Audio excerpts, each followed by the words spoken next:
Mark Lane here. Hey, I wanted to bring you out today. We're actually just finishing up this house. So I wanted to be able to bring you in, kind of show you how I do a rehab project, what I look for and what kind of materials I use so that, you can kind of take it and move it into your own type of rehab. So follow me in here.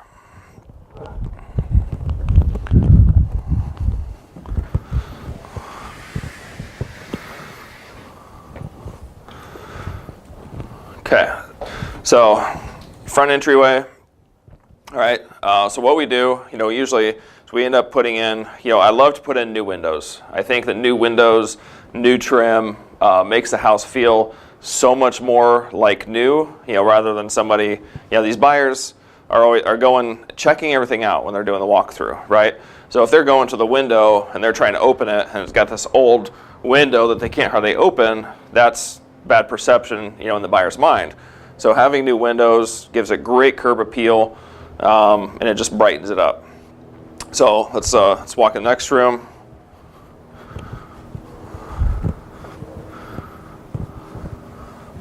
So I'm not sure if you can see in the bathroom yet or not, but we do have, follow it around here. It's a little bit dark, so we've got to get the electrician out still to fix it. But all new tile shower. We always do the mosaic strip around. It just gives it a lot of character. Costs literally just $70 to do the mosaic strip. Adds a ton of character. And then from there, we like white. White is nice and bright, brightens it up. Some nice neutral tile. Let's just slip in there and get a shot of the mirror and light and.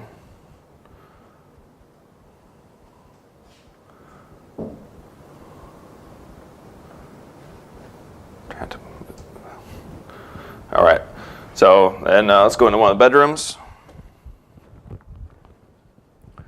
All right, so bedrooms, ceiling fan, again, new windows, new trim, new doors here, 6-panel doors. And if you want to pan down, get the carpet, just nice neutral carpet. All right, so nice, just clean feel, nothing crazy.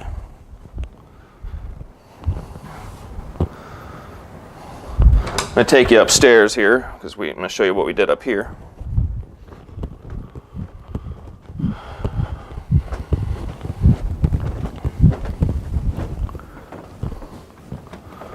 So up here, what we did is this was separated and it had a wall right here going around. And if I remember right, there was like a walkway in between. So we opened up the wall, spread the whole thing out. So now we have a nice big open room up here. Fantastic for like a kid's room. It's got like a little cubby back here for the kids' toys. But we went through, we retextured everything, new paint, new trim, new carpet, and just gave it a nice clean feel. Sometimes, these types of houses, this is an older house, we'll just put on, just some new one-bys. Paint it up. It makes a world of difference versus like old drywall that's just, for an old drywall edge. Instead, we got a nice, clean, crisp, edge. So, this room turned out really, really good. All right, let's go downstairs.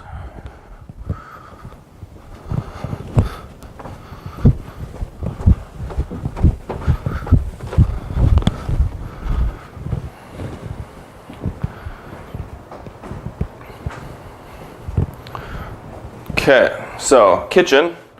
Sometimes kitchens we go a little bit nicer, but this is only a $120,000 house. So we didn't really feel the need to put in mosaic backsplash and granite and all that.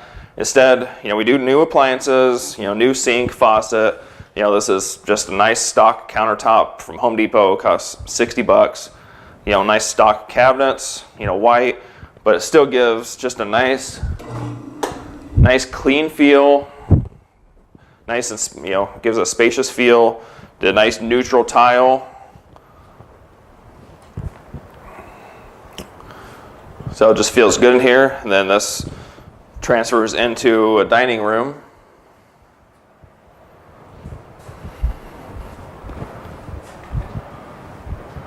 So nice place to eat for the family.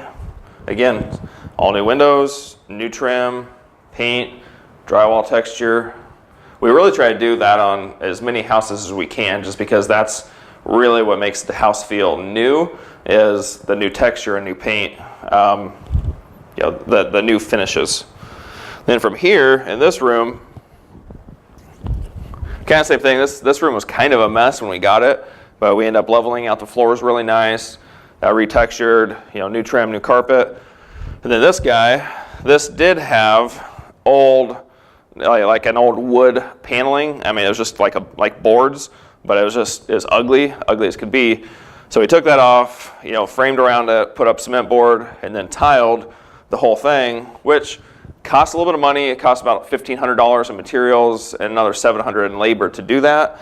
But now we have a focal point of the house that adds a pretty good amount of value. So a buyer coming in is not going to see this in any other $120,000 house around.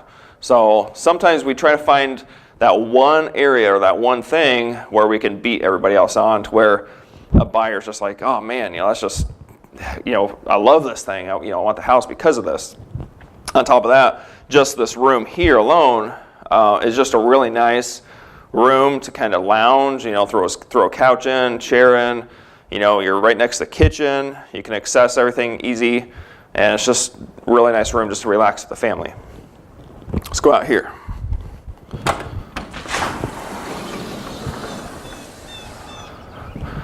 So this,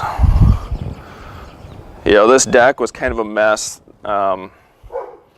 Before, it did not have like any of the rails around. It was all, a lot of kind of rotted wood. We replaced some 2x, and then we just got a solid brown paint from Home Depot, painted everything, give it a nice neutral look, threw up the rails, and now we have just a really nice space for grilling, for hanging out, enjoying the backyard.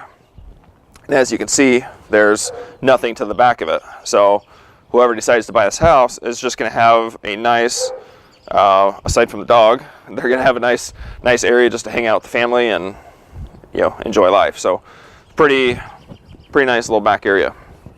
So this house isn't 100% done. We still got a few little kinks to do, little things to work out, but it should be going on the market beginning of next week. And this house we bought for $39,500, I believe. We put a little bit over $40,000 into it, so we're into the house for about $80,000, and we're selling it for $120,000. So after all selling costs, we're looking at probably around a $25,000 to $27,000 profit. So it's gonna turn out pretty good. All right, guys, I appreciate you taking the walkthrough with me. I'll see you on the next video. So here's one of my tips that I want you guys to take away, is when it comes to working with contractors, you have to keep them happy.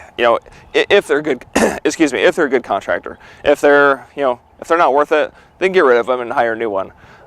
Most of my contractors, or actually all three of them that I use now, are all really pretty good, and sometimes they bend over to get my houses done quicker, or they get more, they end up spending more on labor than what they expected. So like on this house, for example, my contractor ended up pretty upside down based off of the amount of hours it took his guys to do it, because it needed so much work. So at the end of the job, I ended up paying him an extra $4,000 than what we expected to.